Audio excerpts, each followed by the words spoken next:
Hi, everybody. It's great to be here. Thanks for the invitation. I already enjoyed the mixed crowd of people here during lunch, where we talked about brain research and also the magnetic field of the sun, etc. So I really enjoy this mix of topics and people. It's great to be here. So, right, I'm from Munich. So this is where I work. It's the Helmholtz Center, Munich. It's a research center for environmental health. When I give a talk somewhere, I sometimes start by saying, this is to the very north of Munich, so it takes me quite a while to go there. And then I sometimes say, as long as going to the place where I am. This is certainly not true here today, because it took me really quite a while to come here. So from Munich, coming here, it's a travel. Still, you should come to Munich, of course, because it's worthwhile to go there and have a look. So this is the Helmholtz Center. It consists of roughly 30 different research entities. It's quite diverse, from groundwater ecology to stem cell research to computational biology, what we do. We have about roughly 2,000 employees, 700 scientists, most of them PhDs. The topic over there is the individual being dominated by its genes, its lifestyle, and the environment, right? So it's a topic, or that's a theme people can agree on, I guess, over there. And we are part of the larger Helmholtz Association with 21 centers all across Germany. I guess you might know that. So great to be here, great to have a look what the Leibniz Association is doing. I'm really keen on discussing more with you guys. So that's where I'm from, Institute of Computational Biology. We are roughly 50 employees at the moment, kind of growing. We have 10 different research groups. And my research group is concerned with the dynamics of single cells, and that's what I'm going to tell you. By the way, we just started, we will start now later this year, something which is called HAICU, the Helmholtz Association unit the Helmholtz Artificial Intelligence Coordination Unit, where we try to spread out AI methods to the whole Helmholtz community. And we started also a science school, a grad school for data science, to recruit more people doing that kind of research which we do. Okay, now my talk starts. What we do, as all of you do, right, is abstraction, basically. We abstract complex systems to things we can measure and understand. And of course, that's what we call a model. Now, in biology, and I just continue with what the two speakers before me introduced, right, there are a couple of different models in biology. For example, there might be this kind of networks model, which we already saw. This is a gene network. Every dot is a gene, and they are connected. Sorry, it's a disease network. Every dot is a disease, and two diseases are connected if a gene is associated with these diseases. So this kind of model is obviously qualitative, right? There's no dynamics. It's static, and it's large scale because it covers all the diseases we know. We can have other models like that, and actually, if you talk to biologists, they call this a model, right? Just draw in two proteins interacting, that's a model for biologists. And you see two proteins here, PU1 and GATA1, and the model is, well, basically what you condense here is all the experiments you did before, right? It's the last figure in a paper. And you also say, okay, these two proteins, they can bind to each other at two particular protein sites, and then they can do something. Actually, they can inhibit the transcription of another gene. All right, so this model is also qualitative, obviously. It's also static, but it's small scale. It just considers two transcription factors. Okay, just as a very short detour, I guess you know that, but when I talk about transcription factors, and the speakers before me also did, right? You know, they are genes. They are transcribed to messages, and those are translated to proteins. That's how genes are made of DNA, messages made of mRNA, right? And the proteins are made of amino acids. I guess you know that, right? Some of these proteins, called transcription factors, can now bind to the genome and regulate the transcription of other genes. Okay, let's go over that. So as a final model example here, now this is something what we computational biologists would call a model, I guess, right? So you have a rather complex system with 10 players maybe. Here you see, so the gray line is the outer rim of a cell, and you see a receptor, and things can bind to this receptor, and the receptor can signal downstream into the cell, and then things happen there, and genes are activated or deactivated. And this kind of idea we cast into models, for example, an ordinary differential equation, where you say the change of the concentration of a receptor on the cell membrane, for example, has a couple of elements that determine that, right? And then you can fit even this kind of ODE to measurements, and that's coming close to or that's basically what we call a computational model. You can also predict things, and then this kind of model is quantitative, right? You can write down numbers, it's dynamic, and it's, let's say, mesoscale, because you can cover up to 10 speakers, up to 10 players with that. All right, so that's some overview over these different models. If you talk to biologists, they also call other things models, as I told you, right? Little drawings, but they also call species models, right? So, for example, E. coli is a model species for biologists. It's a very simple bacterium. It has no nucleus, right? So you can do all kinds of genetic manipulations with it, and it's a model because it's much simpler than more complex mammalian cells, right? Same with yeast. Now, this has a nucleus, but still you can genetically modify as much as you want, and you can do experiments with it. So it's a model system for maybe more complicated animals like the fish. Danurarius, zebrafish is also a model organism. It's great because it's translucent. You can watch it grow in the embryonic development. And then, of course, the mouse is basically at our place in Munich, and I mean for drug research as well. This is the most widely used model organism, right? Because it's a mammal, but still you can do any kind of experiments with it. Okay, so but that's not what I'm going to talk about. It's just that's basically the frame, right, where our models, our biological models sit in. So I'm going to talk about biological models now in a more computational sense, and I'm going to talk about single cells. So this number is amazing, right? We have 30 trillion human cells. Every one of us is consisting of this number of cells as we sit here. And not just this number is amazing, but it's also interesting to see that most of these cells we consist of are blood cells, actually. And I mean, these 25 trillion are mostly red blood cells. These are the little tiny guys without a nucleus running through our blood, right? They transport oxygen. And most of our cells are these guys. And then that's an amazing number. But even more amazing, I think, is that every day each of us produces 500 billion of these cells, right? So we are not a static system, but we are kind of a dynamic equilibrium, right? Reproducing ourselves every second. Now, how is that done? Well, the process is called hematopoiesis. It's the production of blood. And after 100 years of research, that's basically the dogma people believe in for hematopoiesis. So the idea is you have a hematopoietic stem cell. And these guys, we roughly estimate that we have between 200,000 and 1 million in our bodies. They sit in our bone marrow, and they don't do much, but they sometimes divide, and then they give rise to a more differentiated cell, for example, a short-term hematopoietic stem cell. And then going down here towards the functional cells, right, that do really things, the potential of these cells decreases, right? So if you are a megakaryocyte erythrocyte progenitor, you won't be able to become a beta cell, but you are very close to becoming a red blood cell, which is actually doing stuff in the body. Right, so you lose potency and you go towards a functional cell, going from the stem cell level over the progenitor cell level to the functional cell level. All right, let's zoom in a bit. That's one thing we looked into a bit, and let's zoom in a bit even more. So you have here a common myeloid progenitor, myeloid because these guys sit still in our bone marrow. And this cell type is believed to produce two different progenitor levels, which are more mature, right? Either megakaryocyte erythrocyte progenitors on the left and granulocyte monocyte progenitors on the right. Okay, so what do we know about this system? Well, if you kick out this one transcription factor I mentioned earlier, right, PU1, in mice, of course, because there you can do the experiments, right? If you kick out PU1 in the genome of the mice, you won't get any GMPs. If you kick out GATA1, you won't get any MEPs. Right, so from these experiments, people concluded that these two transcription factors, PU1 and GATA1, are probably very important for this differentiation decision, right?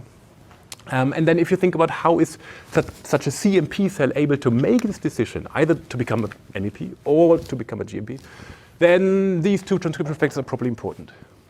And now, that's again what I showed you earlier, right? From some other experiments, people figured out that PU1 and GATA1 can bind to each other and then inhibit the expression of the other respective genes. So that idea, together with the functional importance of these two proteins, basically converged to an idea that PU1 and GATA1 form a toggle switch. Okay, and that's what I'm showing up there and over there. So GATA1 is inhibiting PU1, PU1 is inhibiting GATA1. Then they might self-activate each other. And this has been termed a toggle switch, right? And you can think of it as they inhibit each other. So if one gets a bit of an advantage, it inhibits the other one and shuts it down, and then you go towards the one lineage. Or the other one has a bit of an advantage, and then it shuts down the other one, and you go to the other lineage, right?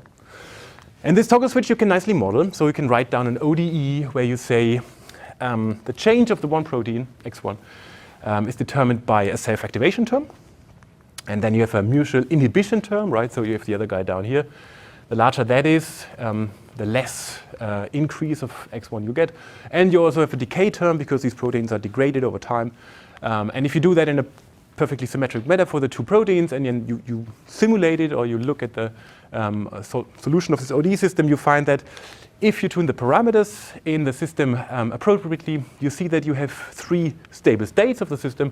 One in the middle where both Q1 and GATA1 are expressed, and then two other states where either the one or the other is expressed. And that's nice because that fits basically to our biological intuition, right? Or the idea we have of the system. You can start with a state in the middle where both states can be reached, but then you tune one of the parameters and you either go to that or to the other direction, right? So this model is a nice way to abstract or to describe what we think, how these progenitors differentiate and become more functional in such a differentiation decision. All right. Now in 2000, I didn't put it there. Probably 10 years ago, Arjun Raj and co-workers showed that mRNA is actually transcribed in bursts.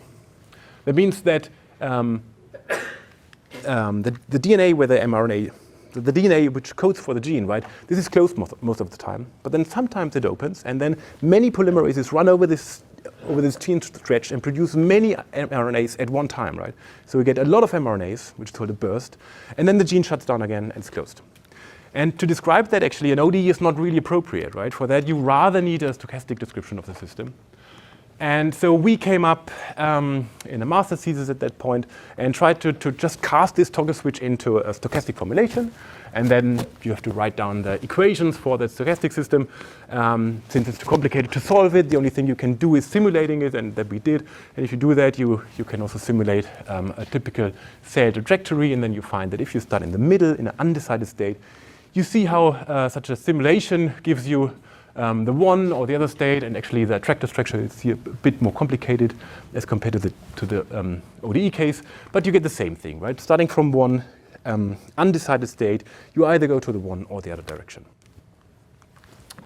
All right. Well, we did also another model where we considered more players, but then we have 11 players and we can't model that stochastically, so we used a Boolean framework here. And it's not just us, many people, in particular physicists, like this idea of the toggle switch as a model for differentiation decisions, and many people simulated that because it's such a nice system, right? There's a biological relevance to it, and you can still simulate and understand what's happening. But over the years, when more and more of these models appeared, it became clearer that while we can model it, right, we haven't actually proven that this mutual inhibition of Q1 and GATA1 is really decisive for this differentiation decision in blood cells, right? So actually, this question troubled our collaborator at that time, Tim Schröder. Now he's at ETH, and he has a nice system to actually look into the system. And that's using time-lapse microscopy, so taking microscopic images every couple of minutes. And then he also had a mouse, again a model system, right? A mouse where at the Q1 locus in the genome, you had a yellow fluorescent protein, and at the GATA1 locus, you had a red fluorescent protein knocked into the genome. So whenever this gene is transcribed, there's a tag to this protein, which now lights up in yellow or red. So you can watch the protein transcription over time, right? So what Tim then did is breeding mice with these constructs here, sorting out the hematopoietic stem cells from the mice, putting them under the microscope, and doing time-lapse movies, right? Because the idea was, well, let's watch these cells differentiate, and then we're going to figure out if Q1 and GATA1 are really doing it. Okay, so that's the data, the bright field images, how they look like. We take images at every 5 minutes, and you see now how the cells run around. These are the stem cells, and at some point they grow and differentiate. And we not just have these bright field images, as I told you, right, we also have information about the yellow fluorescent protein. So this is tagged to PU1. So whenever we see yellow shining up, this is a marker for PU1 being expressed. And then we also have GATA1 as a marker, so we know how much GATA1 is in there, and it's a bit hard to see, I guess. Well, we also have CD1632. This is another marker, and whenever we see this coming up in a cell, we know that this cell has adopted the GM lineage. You can't turn it back from there, right? And then we also see these larger cells, probably a megakaryocyte, and you see that here in that cell, PU1 is negative, but GATA1 is positive, and CD1632 is also negative. So that's basically the data set we have.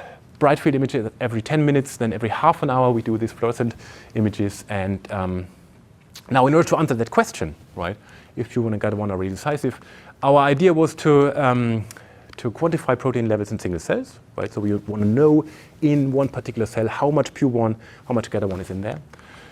And we want to watch that over time, so we need to track the cells. We have to follow single cells over time. Now, to come up with solutions for that, you have to do what is now called bioimage informatics, right? You have this data set, which is a movie, just a stack of images. And to distill numbers out of that, you have to apply a couple of tools. And if they are not around the right tools, you have to develop them. And actually, we thought that it might be easy to get the numbers out of that, but it turned out that that's actually a difficult part of it. And it took us a couple of years and a couple of PhD students to come up with the solutions for that. I'll cut that part short, I guess. If you're interested in it, just let's talk afterwards. So we came up with a solution for segmenting the single cells in the movie, so identifying the single cells in there. Then Tim wrote an efficient software tool that allows it to track the cells in the movie.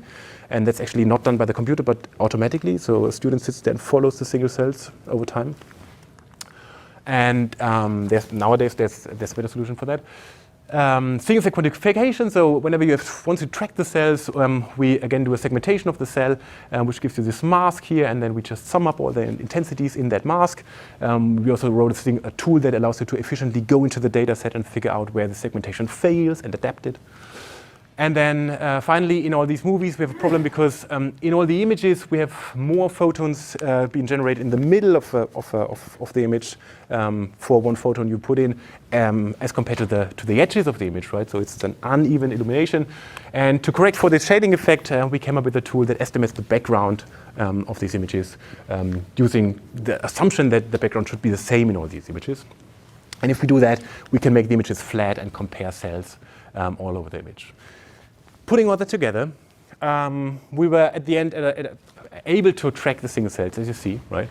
And then once the cell divides, you track the sisters of that cell, and then again the sisters. And then at some point, CD1632 is coming up in the fluorescent channel of these images, and the guy who's tracking that annotates that and says, okay, now the red cell from this time point on, we know that it's a GM. All right. So what we got after applying all these tools to our data is these kind of trees, right? Now time on the x-axis, and you see that there's a mother cell dividing sisters, and so on, so on, so on. At some point, you might lose the cell because it's running out of the image. Some cells might just die. And then at some point, you're not able to track any further because it's so dense and you can't figure out from one time point to the next which cell is which. Okay, having that, we also have the information about how much PU1 and GATA1 is in the cells, right? For example, now I plot only one cell here. In that cell, GATA1 is rising, PU1 is rising. Then at some point, the cell divides, and you get half the amount of PU1 and GATA1 in the sister cell, and then it's rising again, and so on and so on. And we did that for like roughly 80 trees in different experiments. And we had these trees, and then again, we wanted to answer this question, right? Is PU1 and GATA1 decisive for the lineage choice? And if you look at that trees, even many of them, and for a long time, you realize that just looking at the trees doesn't help you to answer the question because you don't really know where to look at, right? The data structure is complicated because you have these trees in there. You have a lot of noise in it, in the measurements, but maybe also in the process of trees transcription, as I told you, right? And then you also have the cell cycle, right? That always the proteins half at each time the cells divide into sisters. So just by looking at the trees, it's really we're not able to answer this question, I guess. So our idea was to, from these trees, figure out where the decision for a particular differentiation step occurs. And then once we know where it happens, we can look into that time point and compare it with the mutual inhibition model and figure out if that model is actually true. Okay, so the second part of this talk is called retrospective inference of lineage choice, because from the trees we want to figure out where the decision happens. Now, how can be that done? Let me use a little analogy. So this is time. This is my group in July 2015. That guy over there, over next to me is Michi Strasser, the guy who implemented that stuff I'm going to show you. Michi went for a postdoc to Seattle. And now if I would see him in Seattle, so okay, in the part of stem cell decisions, you could say he's making a state change, right, from ICB, where he worked before, to the ISB, where he works now in Seattle. So if you would see him at ICB in 2017, right, you would not be able to figure out when he made the decision to go there, right? Could have been 2 years ago, 4 years ago. We don't know. But if Michi would divide, as the cells in our movies do, right, and you would see him, and you would have a decision before the division of him, then you would expect that he shows up in Seattle at correlated time points, right? There might be a bit back and forth in the middle, but he would show up at the same time points. If the decision happens after the division, right, then you have uncorrelated time points of him popping up in Seattle, right? So the idea is to use the tree structure to figure out where the decision for a particular event happens. And of course, in our case, the idea comes from looking at the trees, because if you look at this marker, CT1632, which is a marker for the one particular lineage, you see that it is coming up in a kind of correlated fashion, right? It's not all over the place, it's not somewhere there and somewhere there, so it's mostly happening here in the 4th and 5th generation. And that's a pattern we see in all the trees. So the idea is to model this differentiation process, and we basically have 2 steps in here. The one is, we call it a point process, right? We just say at one time point the cell just decides to differentiate. And then this probability to differentiate might be constant, or we allow it to be a function of time, a linear function. And then once the decision has been made, we say we start a stochastic gene expression process, and then at some point we hit the limit, the marker, where the marker can be detected in the movies, and that's basically the expression of the marker as we see the experiments. So let's visualize it here with a tree. So this cell here decides to differentiate, and then this process starts, a stochastic gene expression process. At some point you hit the detection limit, and then you say, okay, here this marker turns on the 6032 marker, and then the other cell a bit later, and this happens in the sister as well, and again it takes a while. So you have a differentiation process and you have a delay process, and these 2 things are parameterized with a number of parameters in our model. Now, we have this model, and we have parameters in there. Let's call it theta and eta, and we want to figure out what these parameters are. So let's first test if we can figure them out in a simulated test case, right? So what we do is we simulate trees, which look a lot like the data we have. And if you simulate it, we know, of course, when the differentiation happens and how long the delay is and when the marker comes up. And then we forget about this delay and just see the marker as we do in the experiments. And now we wonder, from a number of these simulated trees, can we infer back these parameters of the model, right? And we tried that, and for that we need the likelihood, so the likelihood of observing a particular set of trees given these 2 parameters. And the way we set it up, it's a sum over, well, first, if you have this observed tree, there are many different possibilities how this can come apart, right? You can have an early decision and a long delay, or you can have a late decision with a short delay. And the length of these things are determined by the parameters of the model. And then each of these hidden trees, we now decompose into a couple of subtrees, which we can easier model. And we use a graphical model representation for these subtrees to figure out what's the most likely parameter for a given length of delay, for example, and correlation of 2 sisters. Now we put that all in our likelihood function and fit data with it. And first we simulated this to make sure that the algorithm works. We find that from simulated data we can infer back the right parameters. And then we apply it to the real data, and actually that's the data we used here. So you see this is all the trees that make this GM lineage, so the one part of the 2 lineages. And you see that the data set is quite heterogeneous, and that comes just from the fact that the biologists who tracked it, they sometimes track the whole tree because they want to know what's happening there. Sometimes they only tracked one single cell. right? But the nice thing is that we can put that all into our likelihood estimation, because also that here will give you some information, right, about how long the processes are. So we put that in. Let's zoom in here. That's a couple of those trees we observed, and then we figure out for each of the trees what are the most likely parameters, and then from that, what is the most likely time point of differentiation. And this I show you now here. So the step from black to gray, that's the time point where we believe the decision has been made. And what you realize is that our algorithm comes up with relatively long delays, right? So from the time point of differentiation to the marker onset, it takes 5 to 6 generations in all these trees. Now, what we can do now is look in what's happening there in our real data, right? So we go a long time, and now we pick one of these branches, and now we look at the Q1 dynamics. So the one of these two transcription factors, we check what's going on in there. And that's how, again, such a time course looks, right? So you see that Q1 intensity rises, is halved, rises, is halved, and so on and so on. At some point, the marker comes up, and this point over there, this is our predicted differentiation. This is when our algorithm believes that the differentiation has been made from the correlation structure in the trees. Right, we divide the intensity by the area to get a bit of a smooth curve here, and then we fit for each single cell, we fit these concentrations with a straight line, which is roughly an estimate for the production of Q1 in that single cell. And then we can plot this slope of the linear fit, which is a production of Q1 basically, and we can plot it for the cell where we believe that the decision has been made. This is generation 0, we call it. And we compare that to one generation before and one generation after.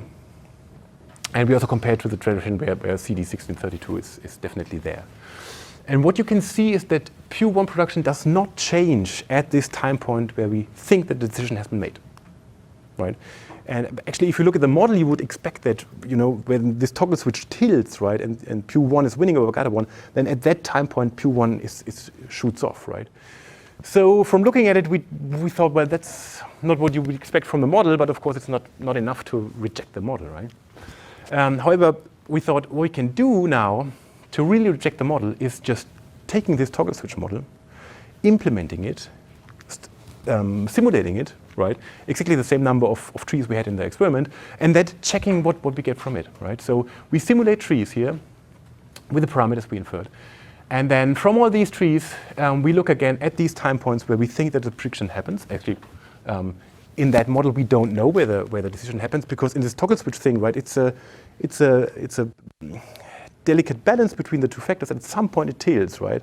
But where exactly the decision happens in that tilting process, you don't know, right?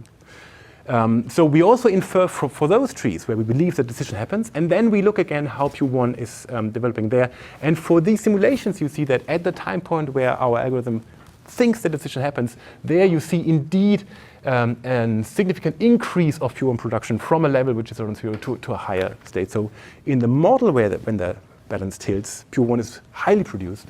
In the data, we don't see that. And this leads us to the conclusion that the Q1 dynamics we see in the single cells is inconsistent with the mutual inhibition of Lynch choice. So now you could say, well, this is this is quite some effort for rejecting a model, but well, as you know, right, that's all we can do, or that's the best we can do. We can reject models and say, no, this does not fit to the data we have. And basically, that's what we did here. Okay, now the third part of this story is now questions to that, actually. Interrupt me whenever if I make myself not clear. So, so this was the reconstruction of the decision time point. Now that we know that the decision happens before the marker comes up, the question is, can we predict the fate of a cell before this marker is actually visible, right? Because we know that the decision should happen 4, 5, 6 generations before. Maybe we can predict what's happening. And the idea is, well, what do we have? We have the morphology of the cells, and we have the speed of the cells, because we watch them in these bright field 3-minute intervals, right? So again, we have to identify the cells in this bright field channel, and then let's apply some machine learning again, as the speakers before me did, right? Because that might help us to predict what the cell will become. I guess our problem is a bit easier than your clinical problem with treatments and final results. So I hope there are no glitches in there. Single cell identification, so that project was done by Felix and Flo, and I showed you before that, I guess, single cell identification in bright field, we adapted to that, and it works, so we can identify these single cells over time. And then once we have them, we can cut them out, and we get these little patches of single cells. And since we have many of these cells, and we have a high time resolution, we have roughly 2 million of these patches, and now you can think that 2 million, that's a high number, let's train a machine learning model with it, that should work. So supervised machine learning, before I come to that, so you see now you can order them along the track points, right? So you can follow the single cells in bright field, and you see that they are a little bit smallish at the beginning, and that they grow a bit. And you see, if you look at the cell size, that the cell grow, divide, grow, divide, grow, divide. And again, at some point now, they turn on this CD16-2, and you see that this marker comes up. So at that time point here, we know that this cell is a GM, and we call these cells annotated. And all the cells before, we know that they will turn on the marker at some point, but they haven't yet, so we call them latent. Okay, supervised machine learning, well, we use a convolutional neural network to that, and since this hasn't been introduced before, maybe I do that briefly. So, I mean, we all agree, I guess, that there are mathematical or mechanistic models and statistical models, so the CNNs are shown in that side, right? So, a very short introduction to supervised machine learning. I hope I don't bore you. Supervised machine learning, at least for the images, right, work in that way that you have different classes, you have a training set, and you have a test set, and you take an image, you extract features from that image, and you use that features for the classification, right? For example, you have this image of this flower here, you extract the petals, and then you calculate petal width and height, for example, right, and look at different flowers, you see that they differ in these features. So if you look at petal width of these different classes of flowers, you see that you can use that feature to discriminate these different classes, right? Classification performance, however, is then highly dependent on the feature extraction. So you have to be able to extract the features in the image, and you have to know which features to extract in order to make this classification work. Now, like 7 years ago, the idea of convolutional neural networks has disrupted the field of of computer vision, actually by the idea of making this feature extraction obsolete. Or not making it obsolete, but integrating it into your learning process, right? So these convolutional neural networks, they are based on the idea that the network itself learns the optimal features that you need in order to classify your problem. Okay, so it's not longer you who segments the objects, calculates features, but it's the network itself. And how is that done? So these convolutional neural networks have a couple of these layers, convolution layers, pooling layers, and so on. And the convolution layers basically are simple, right? You just take an image, and you just multiply part of that image with a filter. And here's my filter 101, 010, 101. And with that filter, you move over the image, and you just multiply everything with the image content. And for example, here you get a 4, right? And then you do it again, and you just move over the image with a filter. And you get a new image that is convolved with the filter you used, right? And there, of course, there are many filters. You can have an identity filter or an edge detection filter, sharpening, or that is in our iPhones, I guess, right? You can use that and run over it. And you also have these nonlinear rectifying units here, which help you basically to learn. And then you have this pooling step where you say, I now look at the image from a more coarse-grained perspective. So in that part of the image, I only take the maximum, and also in the other parts. So I shrink my image size down. And if you now put all that together, you can say that the first part of these CNNs is the feature extraction. So in here, the network learns which filters it has to use in order to extract features from the image. And then the second part of the image is cluster classification, right? So you figure out what the features is, and then at the end you classify. Right, so we use exactly that structure for our problem, where we have patches, and we have the annotation if that patch will become either the one class or the other, right? GMP or MEP. And then we put that in, and then again you have this feature extraction part here with the convolution max pooling layers. Here the optimal features are learned that you need to extract features that allow you to classify your patches accordingly. So you take a training data set, and for each of these patches, then you get a patch lineage score, which tells you how much the network believes that this patch belongs to the one or the other class. Now we also add displacement. That's just how much did the cell move in the time between the last image and the image I do now. So the speed of the cell basically, and all these patch features now we use. And since we have tracking and we have images every 5 minutes, you see that we have a lot of these patches for one cell, and we can just average over the lineage patches to get a cell cycle average lineage score. And while the patches are very noisy, you see this patch score for one cell that's relatively robust. So this allows us to put one score to a cell. So in that case here, this cell here gets a score of 0.7, and that means that our network believes that this cell is a GM cell and not a MAC-E cell. All right. This averaging is the one approach. The other approach is you can try to put that into a recurrent neural network and use the temporal information. We tried that as well, but it didn't give us much of an advance. Now, let's see what we get from it. This is all our data. These are all the experiments. These are the same trees I showed you before in the one color, but now also the other color. So not just the one branch, but also the other in there. And we use 2 experiments for training, and we tested on the 3rd experiment. Actually, these experiments are quite diverse, or not quite diverse. I mean, they haven't taken different years from different PhD students in the lab, so there are variations in the lightning and how the cells are treated. And in order to do that, we make sure that we don't overtrain our model here. We do it in a round-robin fashion, so we do it 3 times, and we get these true positive, false positive ratios.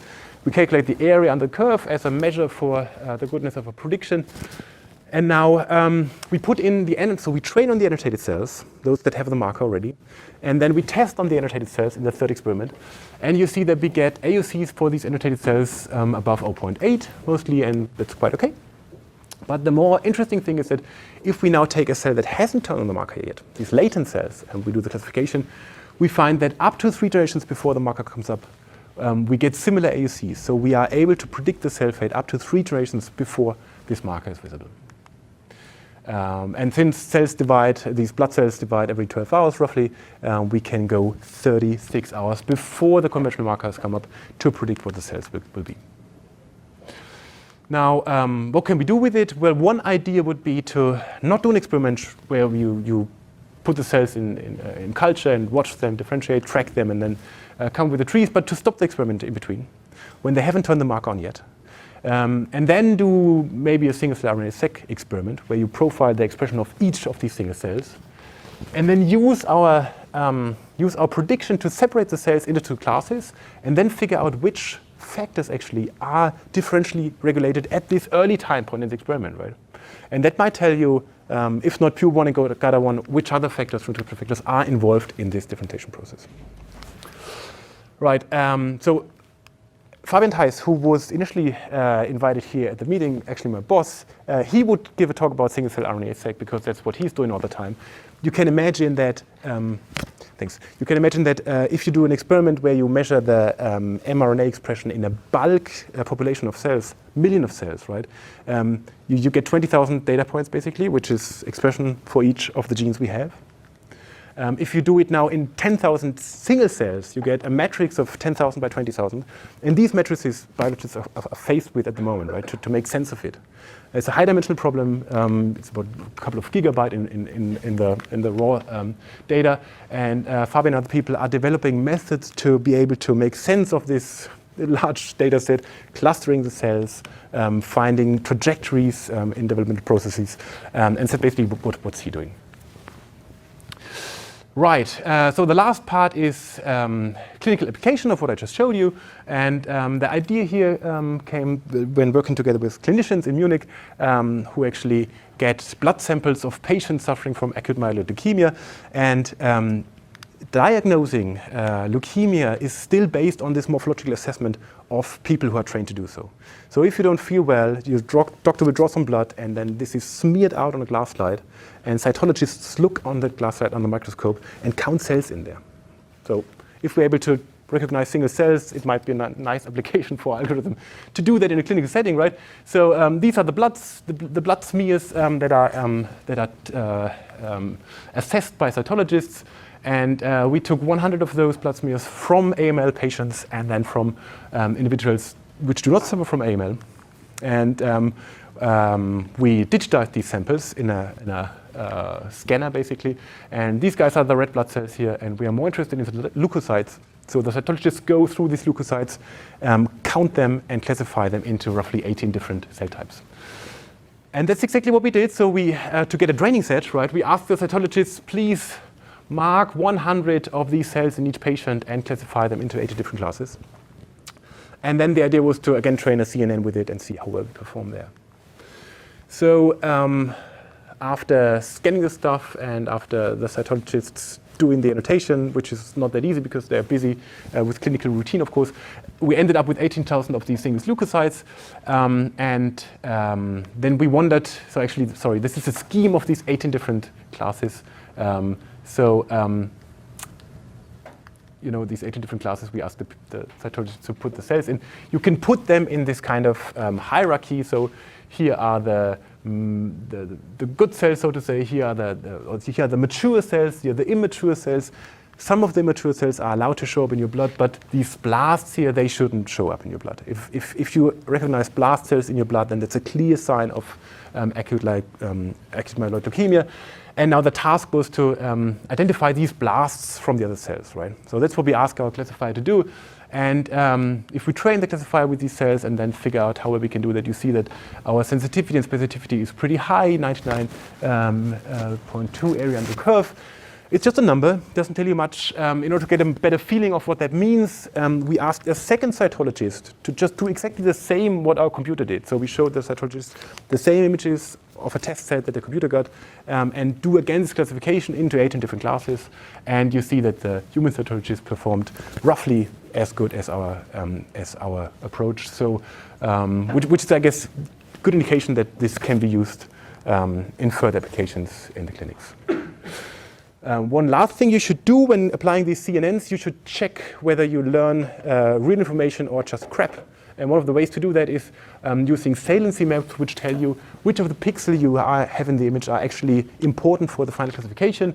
And we did that here, and you see that for the monocytes, the computer considers those pixels inside the cell where the nucleus is as important, similar to what the cytologists think is important there.